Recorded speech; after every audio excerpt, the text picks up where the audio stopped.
But I think the frustration really stemmed from why he cannot do the same things I do, because I wanted to do these things.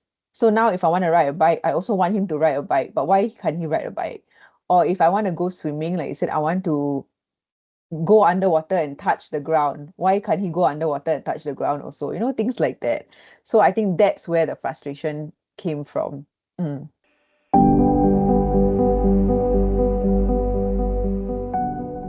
Second episode of Let's Live S3. My name is Jun Xian, and today we have Kavitha who's joining us today. Hi, Kavitha. Thank you so much for joining us today.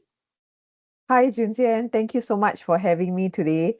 I mean, I'm excited to be here because I think we have so much to share and learn from each other, and I'm excited to see what we're going to talk about. Great. So before we start on your personal journey growing up with your sibling with autism, we would like to. I'm sure our audience would like to know who is Kavitha, what are you currently doing, and maybe some hobbies or interests. Yeah, I mean, okay, so I actually grew up studying journalism. That was one of my interest points. So I'm very well in the media industry now. So I'm in corporate comms. I do like publicity and marketing, social media, a whole bunch of different things that is in the corporate comms department as well.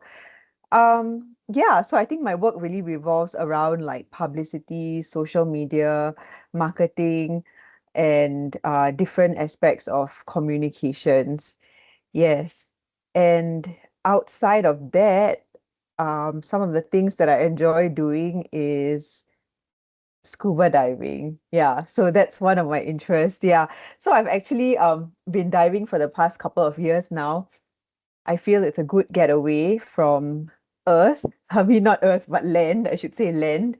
The soil and into like different uncharted territories, into water, and just it's a good place to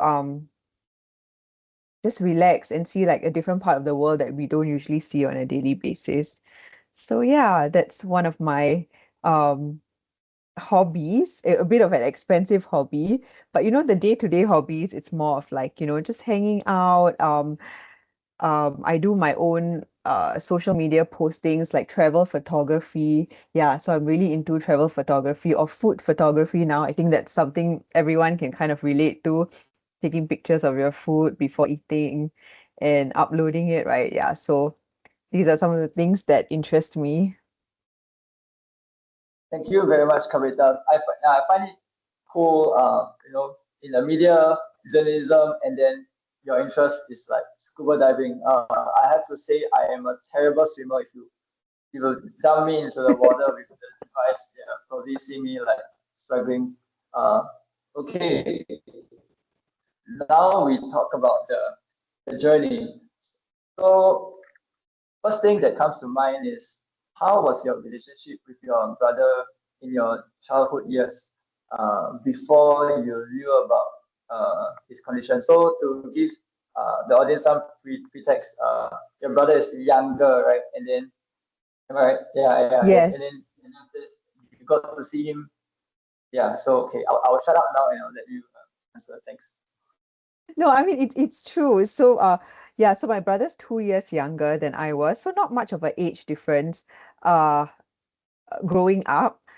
I think when I was very small, so maybe like 5 years old, it was still 4, 5 years old, there was still a bit of confusion as to um why my brother Gajan wasn't playing the same way that other kids would play with their siblings. Or the thing that really stood out was why wasn't he verbalizing the way that I could verbalize, or as a 3-year-old would verbalize and say a few things already. So he was very quiet. He didn't say many words, or he wasn't very animated, or he didn't really know how to communicate what he wanted in that sense. So I thought, as a young kid, there was a bit of frustration there because he was like my only sibling, right? Then I wanted to play with him, but he, in the sense, didn't know how to play the way that I expected him to. know how to play.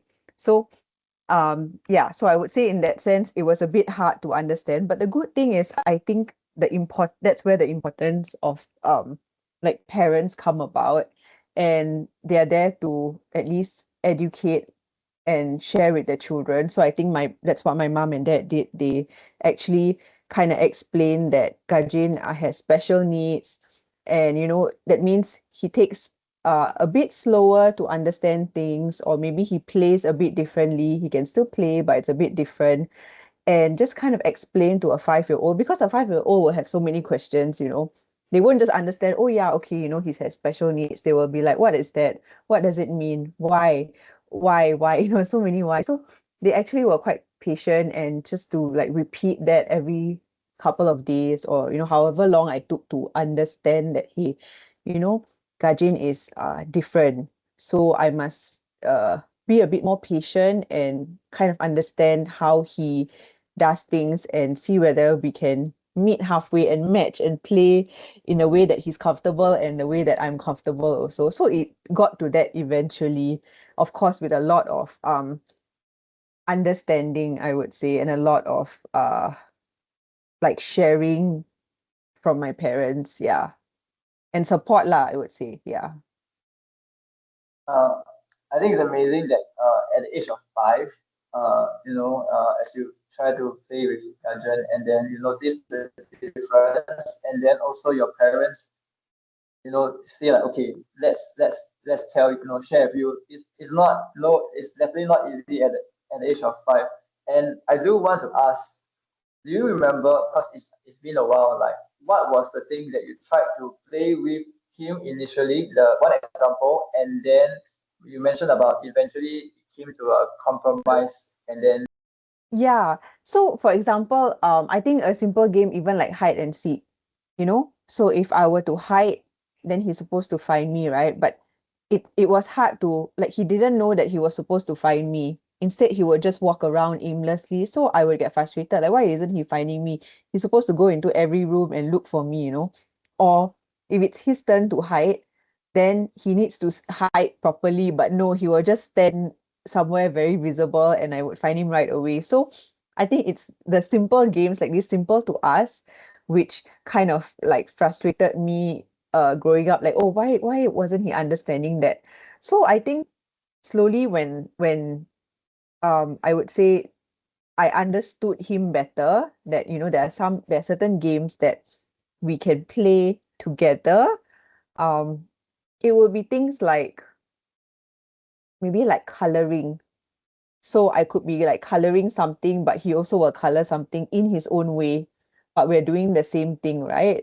So things like what else? Like maybe catching. So I think he knows, like, if you're like running around, like the faster I run, the faster he ran away from me. So, and then when I ran, he would like run after me. So things like that, that we could still find like common games to play with. It was just more about understanding what he uh could learn how to do at that point of time. Yeah.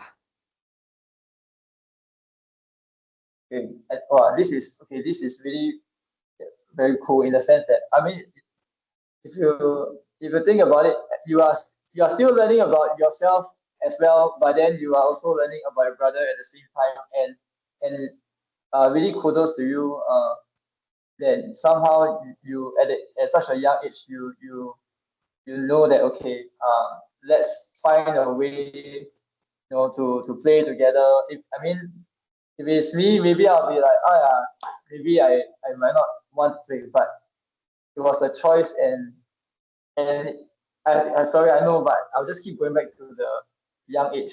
Something that, yeah, I hope that if there are, listeners, viewers, this is really, yeah, it's amazing. Okay, because you already noticed there was something different as you try to play with him, but then now when your parents, when they share with you, okay, your brother's a bit different, he could be learning things at a slow pace. Then how did you feel when they share with you? I think as a kid, I felt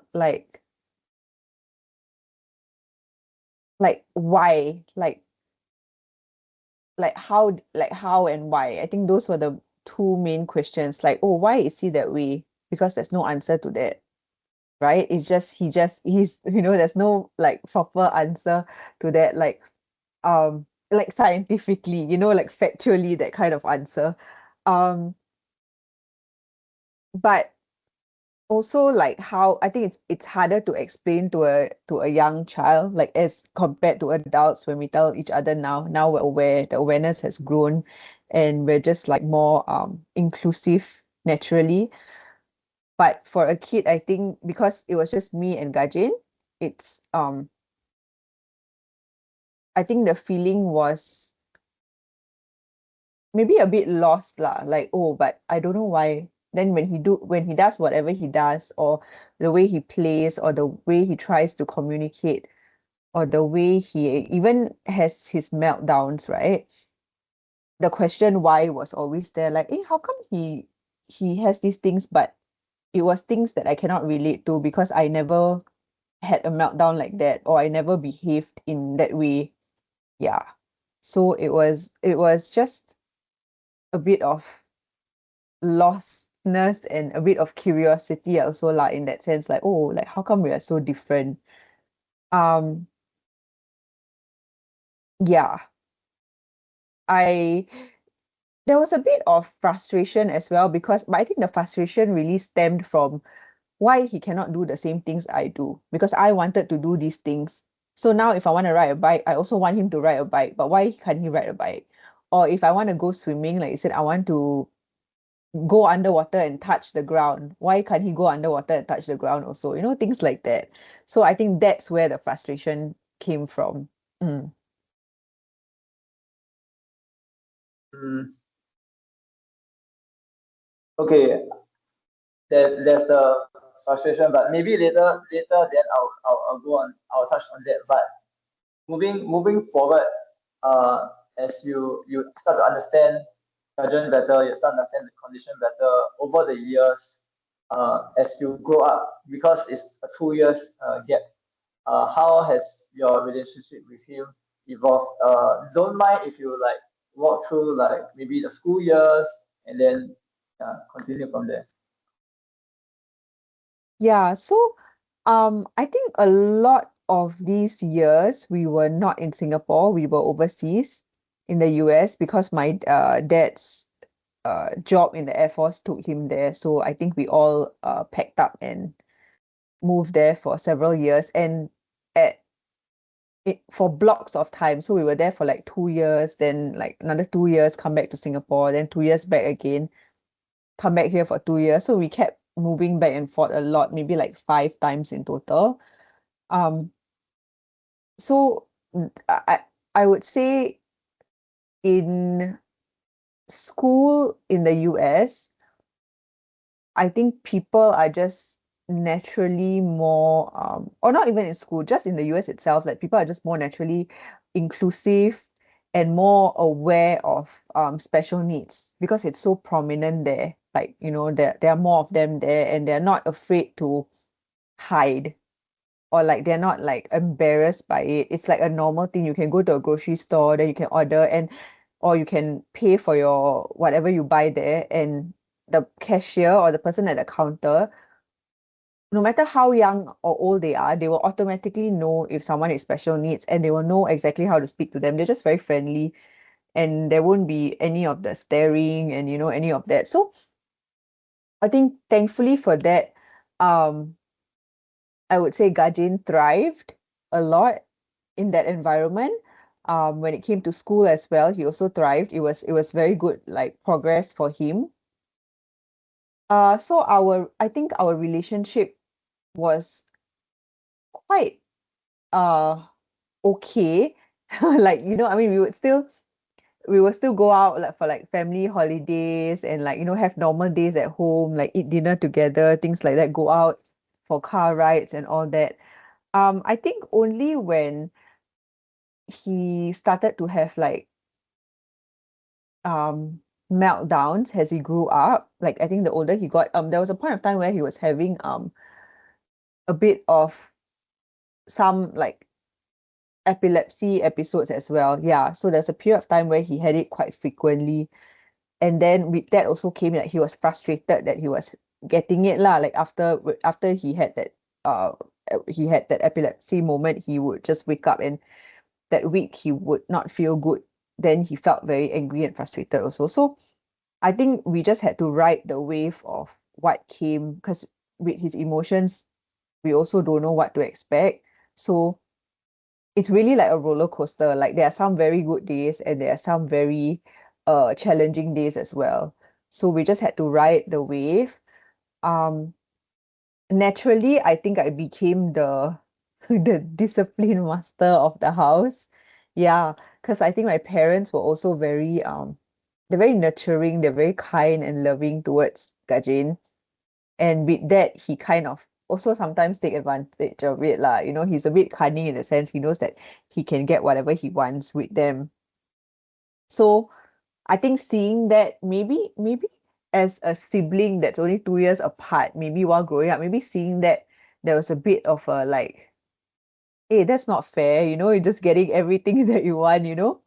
So maybe I think naturally I also like became more strict, telling him no, you only eat this once, but you cannot eat it again. When it comes to like too much sweets or things like that, things that he want to eat and drink. So I would be the strict one and he would I think naturally he kind of listened to me because he felt like, how come there's someone here like disciplining me lah. Yeah. So that came. And also I watched him like as in I looked after him a lot when in in the US because when my parents were out or if they go get groceries or they go get things like that, there's no culture of having help there or a helper, so you just have to watch for each other. So in a lot of times like I would be there lah, I'll watch Gajin. Yeah. Hmm. It's also interesting that mentioned that because you move in and out of Singapore, going to US and then back again, how was the adjustment like for not just for Gajan but also for yourself assuming back then it was like a schooling years also not super like older but probably on the younger side. Yeah. So I think yeah, I think that's how we became very adaptable and agile. I think more me than Gajin, but I think I'm still proud of Gajin for like adapting through the moves, like going back and forth, back and forth, back and forth, which means he goes to different schools, his routine changes so many times, and he has to start from ground zero again, right? And it's definitely more difficult for him as compared to for me, who understands that I have to just assimilate into the environment again lah. So I think he definitely did a good job. There was a lot of teething factors at the start, and a lot of like small issues here and there. But once he got into the flow of his routine already, it was good. So he kind of knew that okay, this is what I do every day. I wake up, I do ABC, then I go to school, I do ABC, I come back, I do ABC. So he already knew in his mind that this was the system until we uprooted and left again. Then he had to maybe take a couple of weeks to adjust and then get back into that. Yeah. As for me, I think I maybe because it was already something that happened the moment I was born, the whole moving back and forth. So to me, I think naturally my my body, my system thought this was the norm.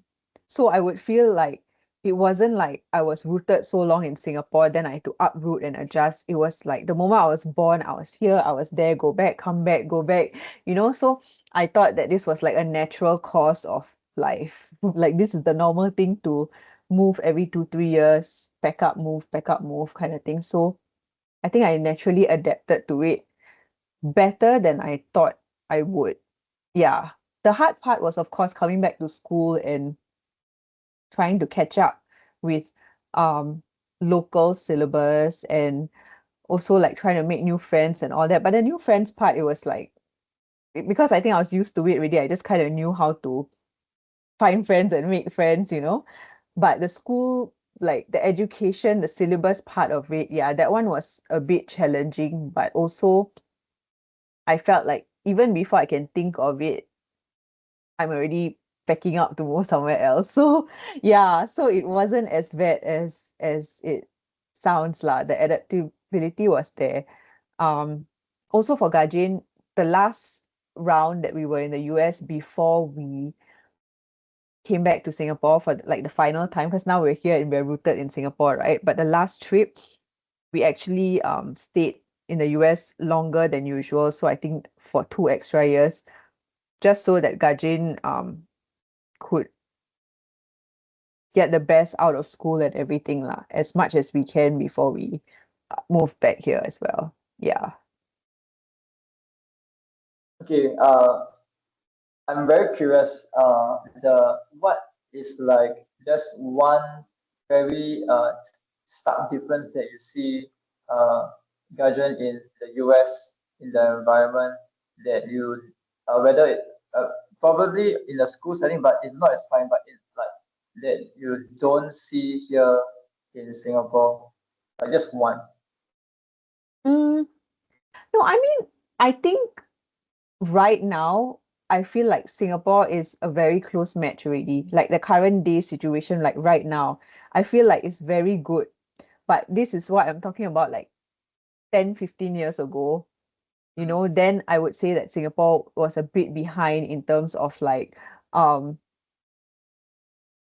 I would say facilities is one, like infrastructure, maybe like the different types of coaching and like, maybe in the US they had a bit more I mean, space is obviously not a concern for them, but there was a big, like the population for special needs was obviously like severely larger there. And um, I think autism was introduced way earlier, or like in the earlier years in the US, like more people knew about it. Whereas in Singapore, I was still around, it was existing, but when you spoke to the person next to you or anybody in the bus, train, like people, member of public at that point of time, maybe like 20 years ago, maybe, like not everyone would know what autism is. But in the US, like you don't have to tell them, but immediately they won't even ask, but they will just know how to speak mm, and react with a person. So I think one clear example is um Gajin, when we were at the grocery store, I think this one mm, maybe like 20 years ago. We were buying stuff and everything, but Gajin took something and held it in his hand without paying, right? So like the whole family just walked out already. Then the cashier came out of the um store and tapped Gajin on the back and say, "Hey buddy, you cannot take that with you, can I have it?" And just open his hand, and that's Guardian just put it in his hand and say, "Thank you so much for it, thanks for returning this, and then he just walked away. So clearly he knew Guardian had special needs, because if he didn't know, he would just come out and be like, "Hey, you can't steal, you need to return whatever you just took." But the way he spoke to Guardian just showed that he observed and he knew that Gajin was maybe on the spectrum, or something was off, something was different about Gajin, and he just knew how to handle it. And this is just a cashier, it's not even like a person who is trained and coached to handle special needs. It's like an everyday person. So I feel like the awareness and inclusivity there was already very it was just all over, like it was seeded very well throughout the US. Like it was the public was well aware, like everyone kind of played a part, and they were very nurturing and loving towards different people, different, just the differences, the inclusivity part was all there. Yeah. So that is something that, yeah. I really love the cashier number. I am going to make sure it's really in my head. Yeah, I cannot even if even right now. Honestly, I'm not very sure if the cashier, like you say, the everyday person, if a child with autism takes and goes out, I'm not sure if the cashier would address to the person with autism, right? And then Yes. directly, I think the most maybe they would speak to the caregiver, but I think it's amazing how, because this cashier, this example that you stated, is treating Gajan as really a person with like courtesy and everything. Like I I saw that you take it, then can I have it back? Addressing Gajan, talking to Gajan, and not talking to the caregiver, Yes. assuming that like assuming that maybe this person might not be able to understand that kind of thing. So it's really very different, and this was 20 years ago. Yes. Yes. This was 20 years ago. So when we were like, um, Gajan was maybe 14, yeah, 14 years old. Maybe I was like 16. Yeah. So this was 20 years ago. And the cashier was probably this young man who was maybe in his like 20s or 30s at that point of time. Yeah. Thank you very much. Okay, so I'll move on to the memorable moments or milestones that you celebrate with Gajan. Just a few. I'm sure there are many. Some key moments that even now as you share, you just cannot help but smile. And then of course challenges, but some moments or milestones. Like when you say milestones, you mean like just events or just It doesn't have to be. So to see, like you could just describe a moment in time when Gajan did something that like he's really very happy about it, and of course the people who love him are also uh, happy about it. It doesn't have to be like a achievement unlock. It can be, yes, but it yes. doesn't have to be achievement unlock. Yeah. Okay. I think for me it's just like the little things that I observe about Gajen. So um I think naturally I feel in maybe in Asia or maybe in Singapore, like people are very wary or just guarded when it comes to being around uh people with special needs. So they maybe stare a lot or they um don't really want to engage or they kind of move away kind of situation, or they're afraid, when they see meltdowns, then they're very afraid that, oh, this put they feel like maybe they can be a potential target for getting harmed, or these kind of things, which is understandable and all that.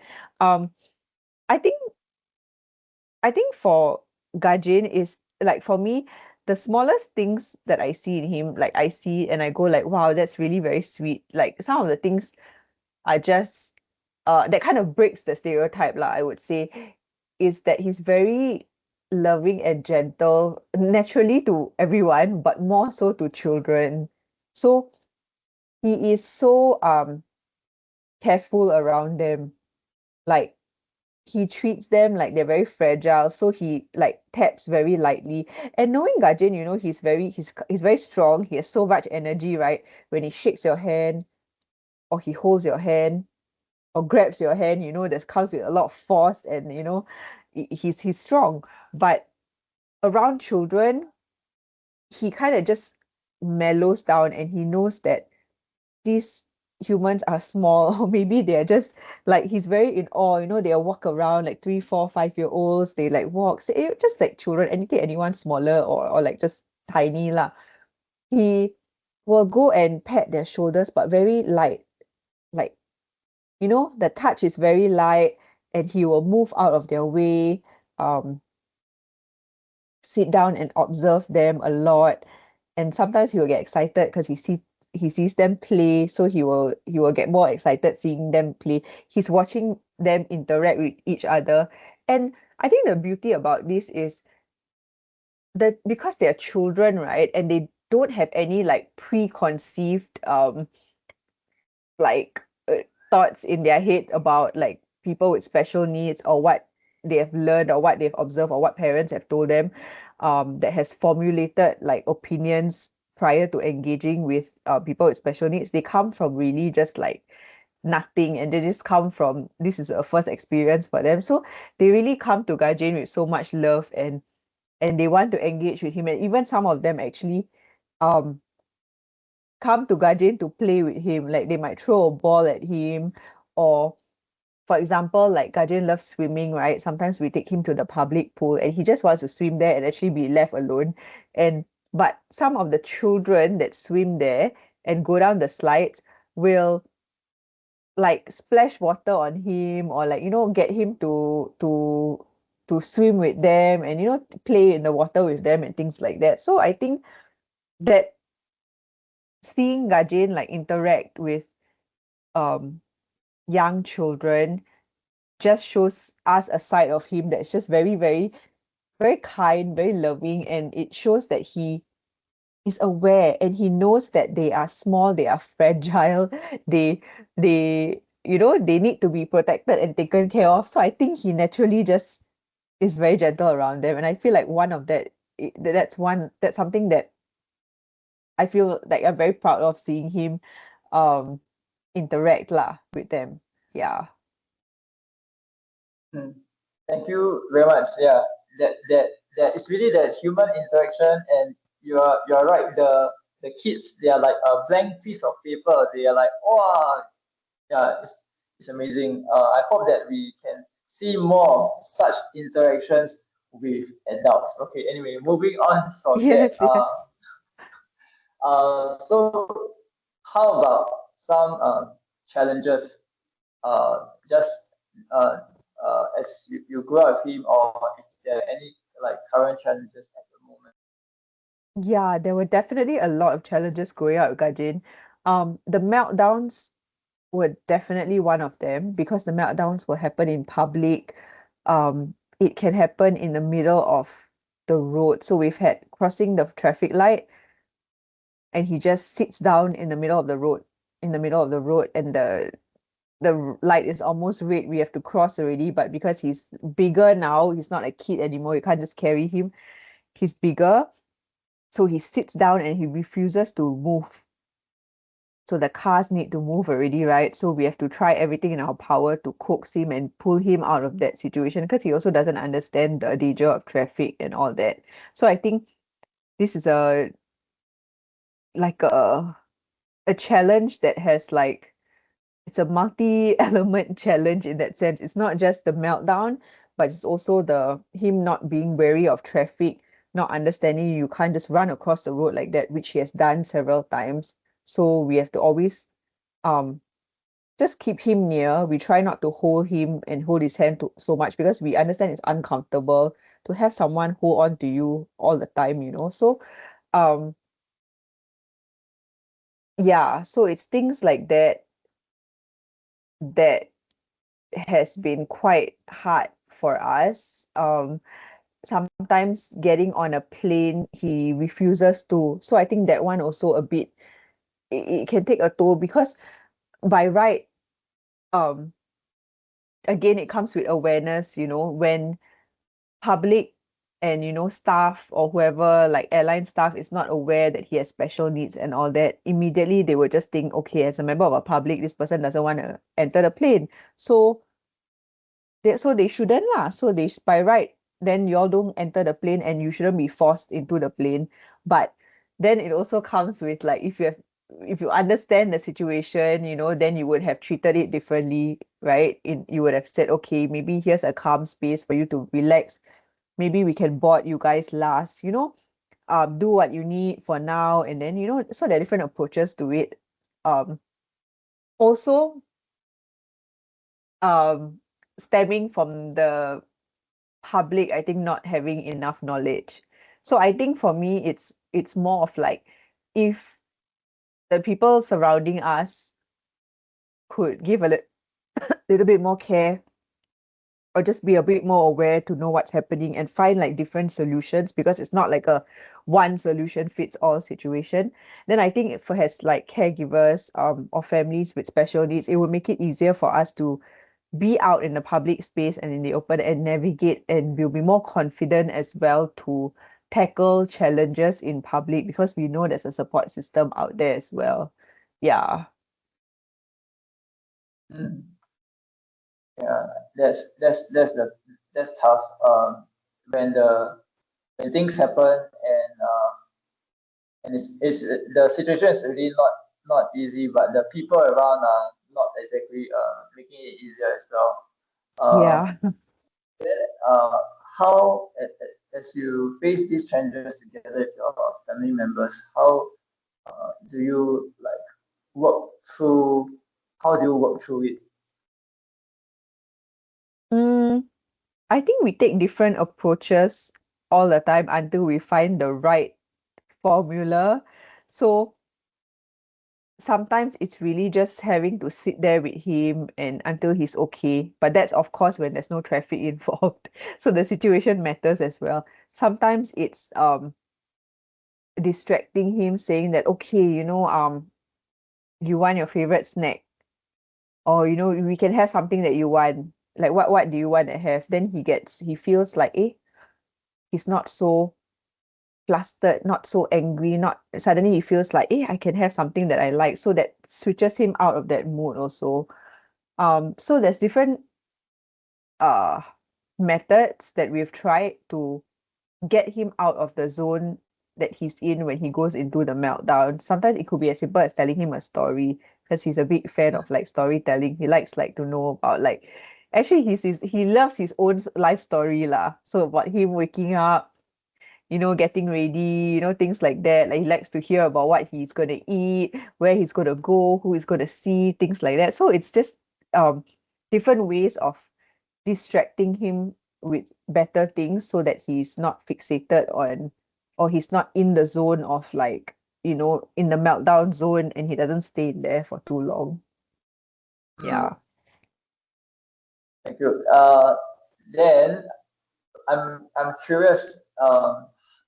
As you face these challenges for yourself, right? Then how do you cope with these challenges with Gajan? Like what keeps you going, and then like some of the things that you do to recharge self care. Wow. Okay, so I think, mm, yeah, I mean, the meltdowns happen, there's no trigger warning. Sometimes it's just a snap and it happens. So there's no way to preempt us that, oh, this is going to happen. We need to find a quiet space, or we need to move out of this space, or it can happen anywhere at any time, right? Sometimes in the middle of the night as well when he's sleeping, because sometimes I think he has a bad dream also. Then he like runs out and he's very frustrated. But I think what we constantly get reminded of is, because um Gajin, is also very non-verbal, in the sense that he also finds it very hard. It's hard for him to express what he's feeling into words. Yeah, it's hard for him to put it out there that, oh, I'm frustrated. Like he cannot say these things, or like I'm angry that this has happened, or I feel uncomfortable wearing this t-shirt, or he cannot say anything, and there's no way that he can communicate other than he- showing, or sometimes it comes with force and frustration on his end. So I think just understanding that bit um softens us. Yeah. I think it makes us feel that as adults already, when we're angry and frustrated, we shout. And we shout louder to get what we want. And we shout this and shout that just to put a point across. Or sometimes we scream, or sometimes we're just like raise our voice. There's different things that we all do as adults that he cannot do. So everything is very compressed inside. And sometimes it just comes out in different ways. And his ways can be grabbing, or like pulling someone's hand, or like, uh like just different ways that could be um things that he tries to express physically lah, in that sense. Yeah. So I think we try to understand that, when that happens, he's frustrated about something, or maybe it's something that is bothering him, and he has no way to explain, to lay it out to us that this is the thing that is bothering me. So it comes out in different ways. And I think we're just more like understanding lah. That's what it is. Yeah. Mm. Yeah, and then the recharging part is just like, yeah, I mean, I guess the thing is when he goes into these meltdowns and when he has or he uh when he goes into these meltdowns and if anyone is like hurt in that process, like physically unintentionally hurt in the process, whether it's like too grab or like fingernail marks or like just like too fast move something hit, that kind of situation, immediately he snaps out of it and he's very apologetic. So he knows that something has happened, that something has triggered him, and you can see it in his face that when he snaps out of it, he's very apologetic that this even happened. So he shows that apologetic side of himself, like he does this to say sorry, or no, this won't happen again. um so I think in that sense we know that we feel like he understands that this happened, and it happened in a way that he couldn't control how it happened, and now he's apologizing or he's apologetic for it, so he understands that someone else is hurt or is wrong, or this can't be done. So he understands that, and that in itself I think is a big it's a big I would say it's progression for him lah and us, because he's getting to the stage of knowing that things are wrong, what is right, what can maybe yeah, what can be improved upon. Of course these are the things that happen, and some things he knows, he willingly knows, and it happens. Some things it happens, it just without just a trigger, and he doesn't know how he got there, right? So yeah. Yeah, I think that the part that you mentioned about him realizing that, oh, he snaps out of it, he realizes he's wrong, and then he shows his remorse. I think, yeah, that's really great to hear. But what are some of the things that you do to uh, to feel better, to lift your mood up for yourself? Cry first lah. Yeah. Yeah, I mean, yeah, sometimes it's overwhelming, so it's just cry first, then after that you cry, then you're a bit more like um just let it out, and then after that you just feel like, I think as someone who's like, I think feels for other people, I think it's for me lah, it's yeah, I mean there's different ways again for me to like recharge. Like I can just like go out, I can go uh eat ice cream, I can watch whatever movies I want to, I can basically do anything. And I think that's how it comes back to feeling for Gajen again, because then I feel like, you know what, when I'm upset, I can go out and do whatever I want, whatever I feel like doing. But when Gajen is upset, he can only do as much as he can do. He cannot just leave the house and go for a walk. And he cannot also tell us that he wants to go for, of course, he can point outside and then we kind of know, but he cannot just up and go or do whatever he wants. So I think it comes back to feeling that way as well. Like how would I feel if I was Gajen and I was frustrated and I only could do X amount of things, and whatever I wanted to do, not everyone would understand the full extent of what I need.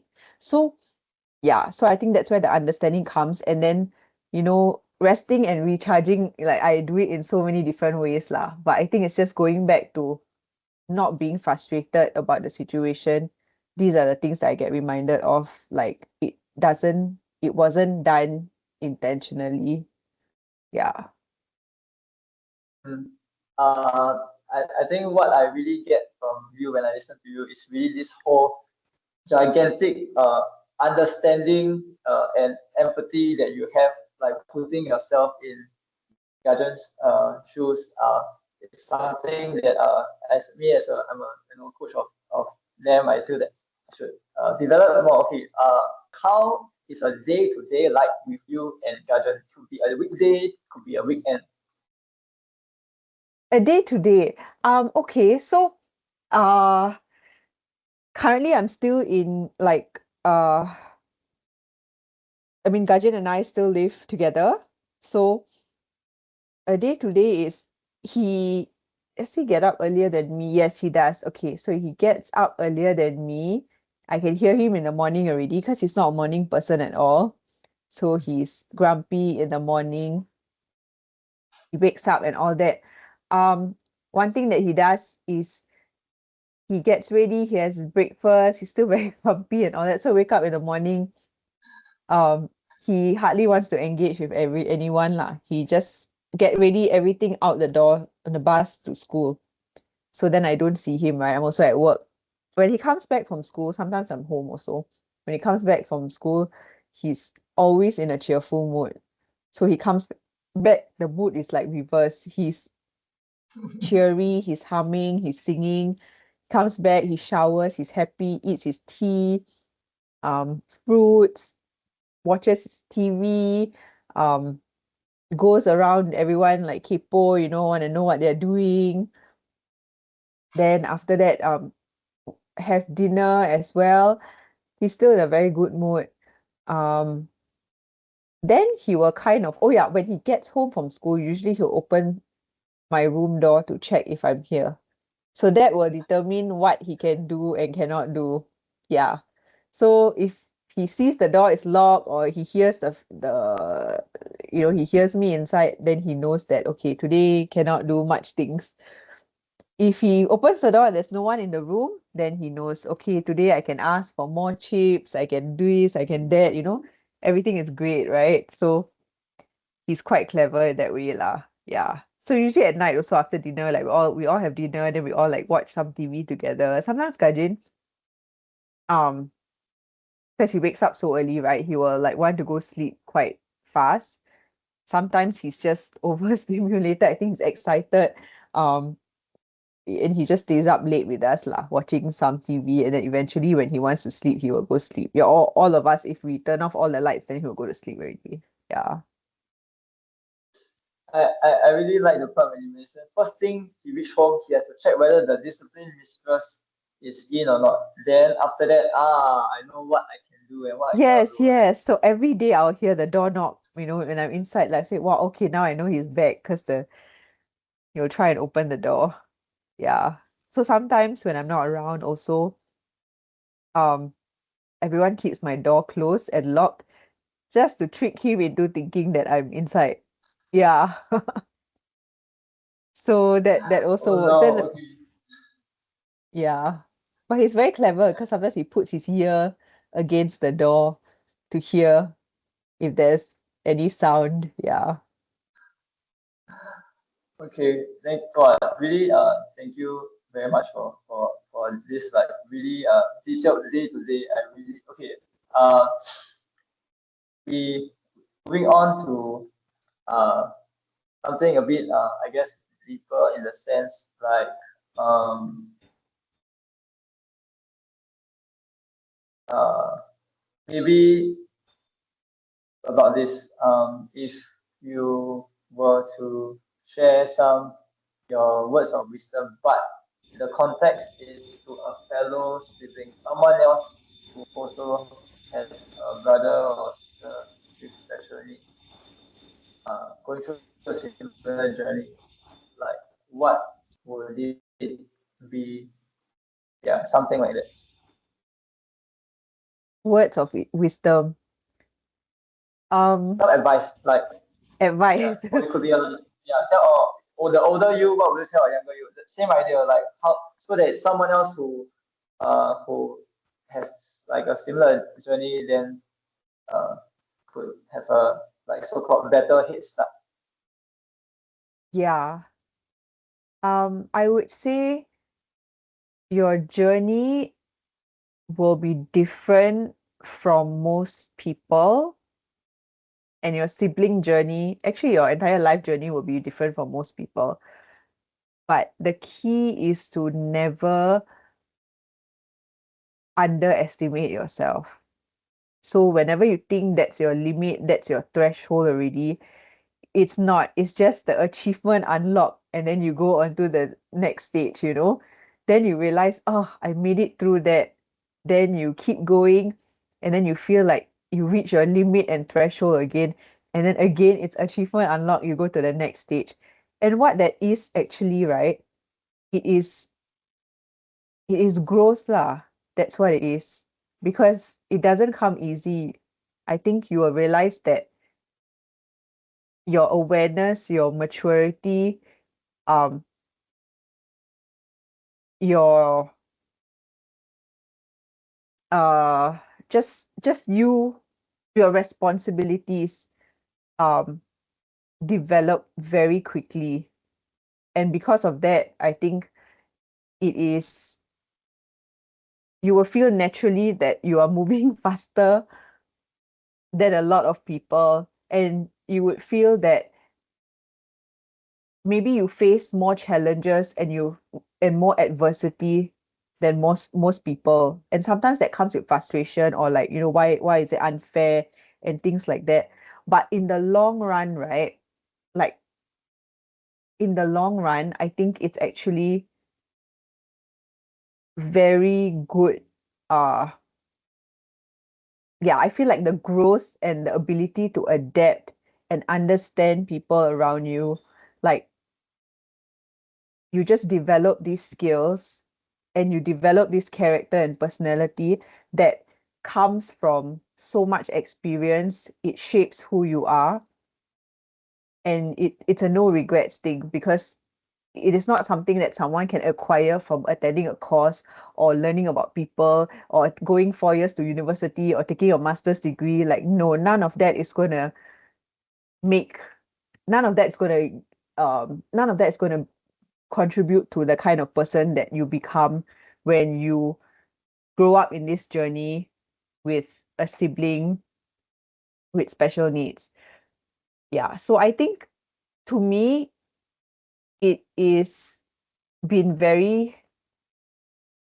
I would say, humbling as well, because we are so caught up, I guess, chasing the not so important things in life, or like caught up climbing the career ladder for work, maybe, or like trying to make more money, or trying to be the best at this, at that, trying to get into the best schools, like so many things that we are all concerned with.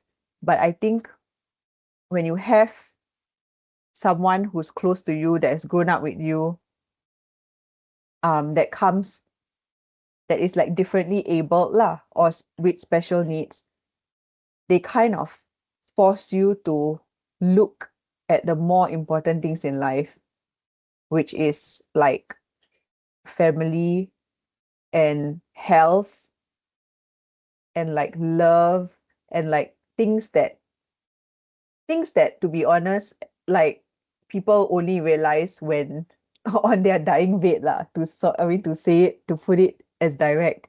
Things that people only realize when they're about to leave this earth. Then they're like, oh, I should have done this, I should have done this, should have done this. But now, at this age, I feel like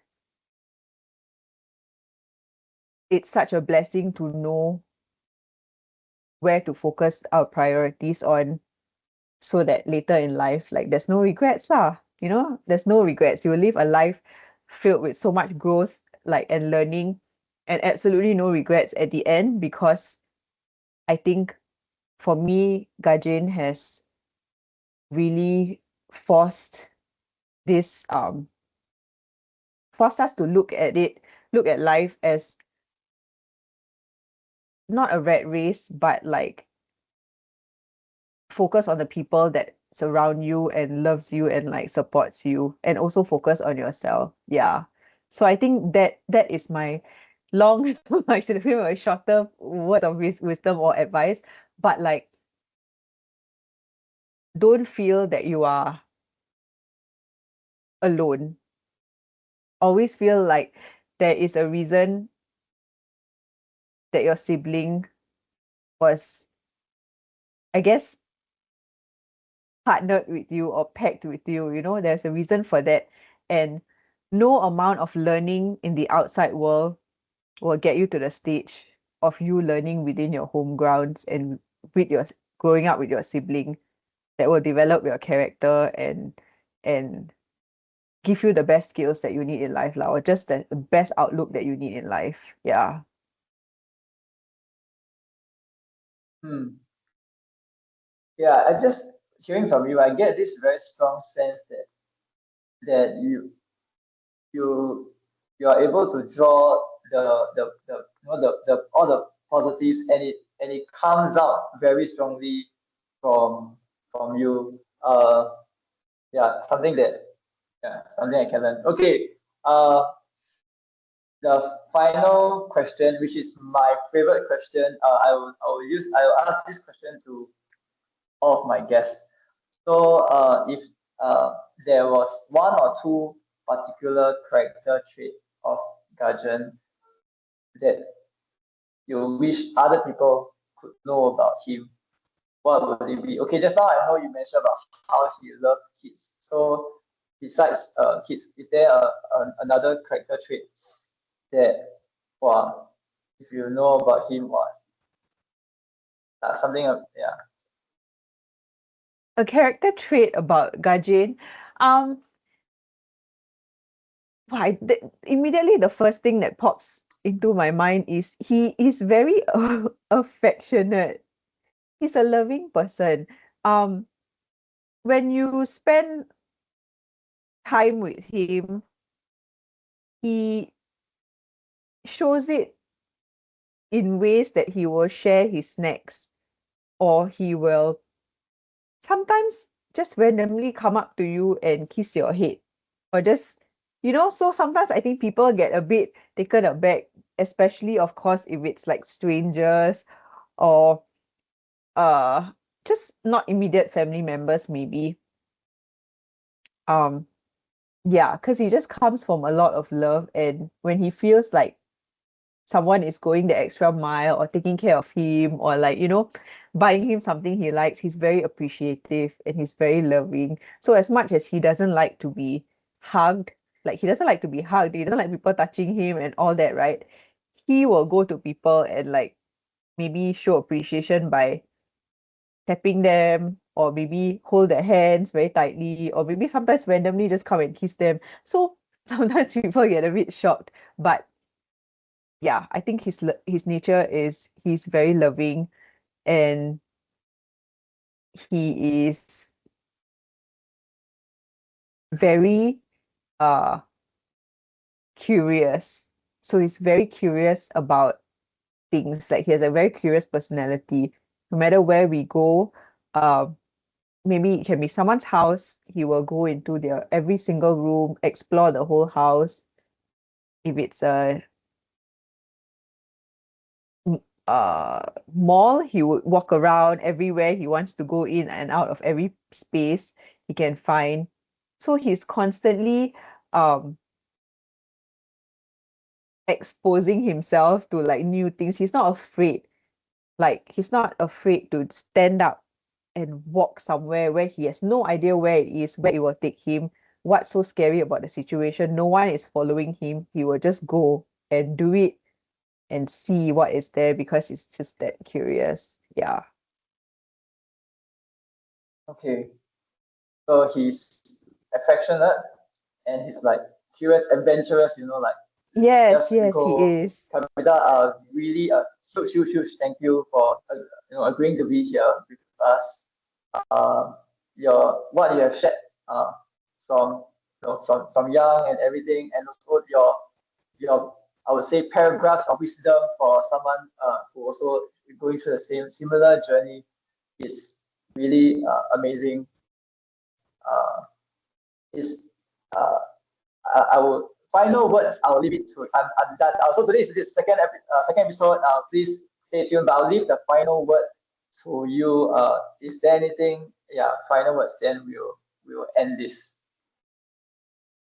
Yeah, I mean, Junsen, thank you so much for having me here. I mean, I think it's such a great initiative that, you're doing this to actually share uh to everyone, just this awareness to public and those around us, to be more understanding, just be more inclusive, and actually just to educate and share knowledge that, there's a lot of uh differences when it comes to people with special needs, and like different ways that we can all play a part to kind of adapt and show them love and care, and also just make this environment comfortable for them as much as it is for us. So I really appreciate you doing this and like, spreading that awareness. I think it's such an amazing thing.